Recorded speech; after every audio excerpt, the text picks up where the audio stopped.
Hi friends, welcome to my channel. ನಾನಿವತ್ತು ಹಲಸಿನ ಹಣ್ಣಿನ ಕಡುಬನ್ನು ಹೇಗೆ ಮಾಡೋದು, ಯಾವ ರೀತಿ ಮಾಡೋದು ಅಂತ ತಿಳಿಸ್ಕೊಡ್ತೀನಿ. ತುಂಬಾ ರುಚಿಯಾಗಿರುತ್ತೆ ಮತ್ತು ತುಂಬ ಟೇಸ್ಟಿಯಾಗಿರುತ್ತೆ ಕೂಡ.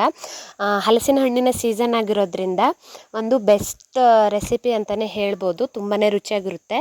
ನಾವು ಮೊದಲೇ ಒಂದು ಕಾಯಿಯನ್ನು, ಬೆಳೆದಿರುವಂಥ ಚೆನ್ನಾಗಿರುವ ಕಾಯಿಯನ್ನು ಕೊಯ್ಕೊಬಂದು ಇಟ್ಟಿದ್ವಿ. ಅದು ನೋಡಿ ಎಷ್ಟು ಚೆನ್ನಾಗಿ ಹಣ್ಣಾಗಿದೆ ಅಂತ. ಮರದಲ್ಲೇ ಆಗಿರೋ ಹಣ್ಣು ಇನ್ನೂ ತುಂಬ ರುಚಿಯಾಗಿರುತ್ತೆ. ಬಟ್ ಮಂಗಗಳು ಇಡೋದಿಲ್ಲ ಅನ್ನೋ ಒಂದೇ ರೀಸನ್ಗೆ ನಾವು ಮೊದಲೇ ಅದನ್ನು ಕೊಯ್ದುಕೊಬಂದು ಹಣ್ಣು ಮಾಡ್ತೀವಿ. ನೋಡ್ತಾ ಇರ್ಬೋದು, ಈ ರೀತಿಯಾಗಿ ಚೆನ್ನಾಗಿ ಅದನ್ನು ಕಟ್ ಮಾಡಿಕೊಂಡು ಅದರ ಸೊಳೆಯನ್ನೆಲ್ಲ ಚೆನ್ನಾಗಿ ನೀಟಾಗಿ ತೆಕ್ಕೋಬೇಕು. ಬೀಜವನ್ನೆಲ್ಲ ಸಪ್ರೇಟ್ ಮಾಡಿಕೊಂಡು ನೋಡ್ತಾ ಇರ್ಬೋದು ಎಷ್ಟೊಂದು ಚೆನ್ನಾಗಿ ಹಣ್ಣಾಗಿದೆ ಅಂತ. ಸ್ವೀಟ್ ಆಗಿರುವಂತಹ ಹಣ್ಣನ್ನೇ ತಗೋಬೇಕು. ಮತ್ತು ಅದರಲ್ಲಿ ಈಗ ಕಡುಬಿಗೆ ಅಂತಲೇ ರುಚಿಯಾಗಿರುವಂಥದ್ದು ಕೂಡ ನಾವು ಸೆಲೆಕ್ಟ್ ಮಾಡ್ಕೋತೀವಿ. ನೋಡಿ, ಈ ರೀತಿಯಾಗಿ ಬೀಜವನ್ನು ನಾವು ತೆಗೆದು ಅದರ ಸೊಳೆಯನ್ನಷ್ಟೇ ನಾವು ಚೆನ್ನಾಗಿ ಕಲೆಕ್ಟ್ ಮಾಡ್ಕೋಬೇಕು. ನಿಮಗೆ ಒಂದೊಂದೇ ವಿಧಾನವನ್ನು ನಾನು ತೋರಿಸ್ತಾ ಹೋಗ್ತೀನಿ. ನೋಡ್ತಾ ಇರ್ಬೋದು, ಇಷ್ಟೊಂದು ನಾವು ಆ ಸೊಳೆಯನ್ನು ತಗೊಂಡಿದ್ದೀವಿ. ಆನಂತರ ನಾನು ಇಲ್ಲಿ ಅಕ್ಕಿ ಕಡಿಯನ್ನು ತೊಗೊಂಡಿದ್ದೀನಿ.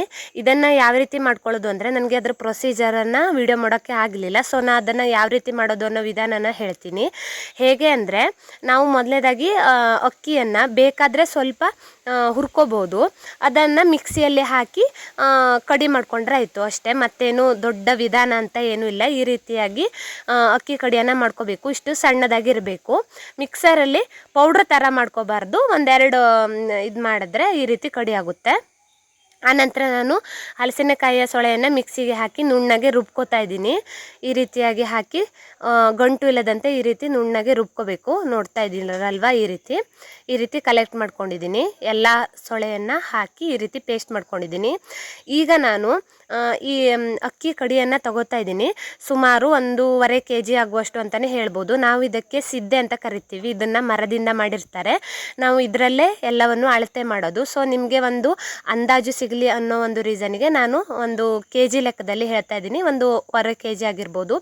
ಈಗ ಈ ಅಕ್ಕಿ ಕಡಿಯನ್ನು ನಾವು ನೀಟಾಗಿ ಚೆನ್ನಾಗಿ ವಾಶ್ ಮಾಡ್ಕೋಬೇಕು. ಚೆನ್ನಾಗಿ ಕ್ಲೀನಾಗಿ ತೊಳ್ಕೊಬೇಕು. ಈ ರೀತಿಯಾಗಿ ನೋಡ್ತಾ ಇರ್ಬೋದು. ಖಂಡಿತ ಇದು ನನ್ನ ರೆಸಿಪಿ ಅಲ್ಲ, ನನ್ನ ಅತ್ತೆ ರೆಸಿಪಿ. ನನಗೆ ಇದರ ಗಂಧಗಾಳಿ ಕೂಡ ಗೊತ್ತಿಲ್ಲ. ಯಾಕೆ ಅಂದರೆ ತುಂಬ ವರ್ಷದಿಂದ ಮಾಡಿದರೆ ಮಾತ್ರ ನಮಗೆ ಅದರ ಒಂದು ಅಂದಾಜು ಗೊತ್ತಾಗುತ್ತೆ. ನಾನು ಒಂದು 5ರಿಂದ 6 ಸ್ಪೂನ್ ಆಗುವಷ್ಟು ಉಪ್ಪನ್ನು ಹಾಕ್ಕೋತಾ ಇದ್ದೀನಿ. ಅದನ್ನು ಕೂಡ ಚೆನ್ನಾಗಿ ಈ ಪೇಸ್ಟ್ ಮಾಡ್ಕೊಂಡಿರ್ತೀವಲ್ವ, ಅದಕ್ಕೆ ಚೆನ್ನಾಗಿ ಮಿಕ್ಸ್ ಮಾಡ್ಕೋಬೇಕು. ಹಾಗೆ ನಾನು ಇದಕ್ಕೆ ಒಂದು 2 ಸ್ಪೂನ್ ಆಗುವಷ್ಟು ತೆಂಗಿನ ಎಣ್ಣೆಯನ್ನು ಕೂಡ ಹಾಕ್ಕೋತಾ ಇದ್ದೀನಿ. ನೋಡ್ತಾ ಇರ್ಬೋದು, 2 ಸ್ಪೂನ್ ಹಾಕ್ಕೋಬೇಕಾಗುತ್ತೆ ತೆಂಗಿನ ಎಣ್ಣೆಯನ್ನು. ನೀವು ಪ್ರಮಾಣ ಎಷ್ಟಿದೆ ಅಂತ ನೋಡಿಕೊಂಡು ಪ್ರಮಾಣವನ್ನು ನೀವು ಜಾಸ್ತಿ ಮಾಡ್ಕೋತಾ ಹೋಗಬೇಕು. ನಾನು ಇಲ್ಲಿ ಒಂದು ಮೀಡಿಯಮ್ ಹಣ್ಣಿನ ಹಲಸಿನ ಹಣ್ಣಿನ ಕಡುಬನ್ನು ಮಾಡ್ತಾಯಿದ್ದೀವಿ. ಹಾಗೆ ಬೆಲ್ಲವನ್ನು ಕೂಡ ನಿಮಗೆ ಸ್ವೀಟು ಜಾಸ್ತಿ ಬೇಕು ಅಂದರೆ ಇನ್ನೂ ಜಾಸ್ತಿ ಹಾಕ್ಕೊಳ್ಳಿ ಬೆಲ್ಲವನ್ನು. ನಾವು ಒಂದು 3ರಿಂದ 4 ಸೌಟ್ ಆಗುವಷ್ಟು ಬೆಲ್ಲವನ್ನು ಹಾಕ್ಕೋತಾ ಇದ್ದೀವಿ. ನಿಮಗೆ ಸ್ವೀಟ್ ಇನ್ನೂ ಜಾಸ್ತಿ ಬೇಕು ಅಂದರೆ ಜಾಸ್ತಿ ಕೂಡ ಹಾಕ್ಕೋಬೋದು. ನೋಡ್ತಾ ಇರ್ಬೋದು, ಈ ರೀತಿ ವಾಶ್ ಮಾಡಿ ಇಟ್ಕೊಂಡಿರುವಂತಹ ಅಕ್ಕಿ ಕಡಿಯನ್ನು ನಾವು ಈಗ ಮಿಶ್ರಣ ಮಾಡ್ಕೊಂಡಿರೋದಕ್ಕೆ ಎರಡಕ್ಕೂ ಮಿಕ್ಸ್ ಮಾಡ್ಕೋಬೇಕು. ಅದಕ್ಕಿಂತ ಮೊದಲು ನಾವು ಬೆಲ್ಲವನ್ನು ಹಾಕ್ಕೊಂಡಿರೋದನ್ನು ಚೆನ್ನಾಗಿ ಕಲಿಸ್ಕೋಬೇಕು. ಈ ರೀತಿ ಚೆನ್ನಾಗಿ ನೀಟಾಗಿ ಕೈಯಲ್ಲೇ ಗಂಟು ಇಲ್ಲದ ರೀತಿ ಮಿಕ್ಸ್ ಮಾಡ್ಕೋಬೇಕು. ಸ್ವಲ್ಪ ಕೂಡ ಗಂಟು ಇರಬಾರ್ದು. ಆನಂತರ ನಾನು ಈಗ ಅಕ್ಕಿ ಕಡಿಯನ್ನು ಇದಕ್ಕೆ ಹಾಕ್ಕೋತಾ ಇದ್ದೀನಿ. ನೋಡ್ತಾ ಇರ್ಬೋದು, ಈ ರೀತಿಯಾಗಿ ಅಕ್ಕಿ ಕಡಿಯನ್ನು ಹಾಕ್ಕೋಬೇಕು. ಇದರಲ್ಲಿ ನಾವು ತಿಳ್ಕೊಬೇಕಾಗಿರೋದೇನೆಂದರೆ, ಅಕ್ಕಿ ಕಡಿ ಮತ್ತು ಈಗ ಪೇಸ್ಟ್ ಇರುತ್ತಲ್ಲ, ಅದು ಸಮ ಪ್ರಮಾಣದಲ್ಲಿ ಇರಬಾರ್ದು. ನಾವು ಕೈಯಲ್ಲಿ ಹೀಗೆ ಮಿಕ್ಸ್ ಮಾಡಿ ತೋರಿಸಿದಾಗ ಕೈಗೆ ಅಂಟುವ ರೀತಿ ಇರಬೇಕು. ನೋಡ್ತಾ ಇರ್ಬೋದು, ಈಗ ಅವರು ತೋರಿಸ್ತಾರೆ ಯಾವ ರೀತಿ ಅಂತ.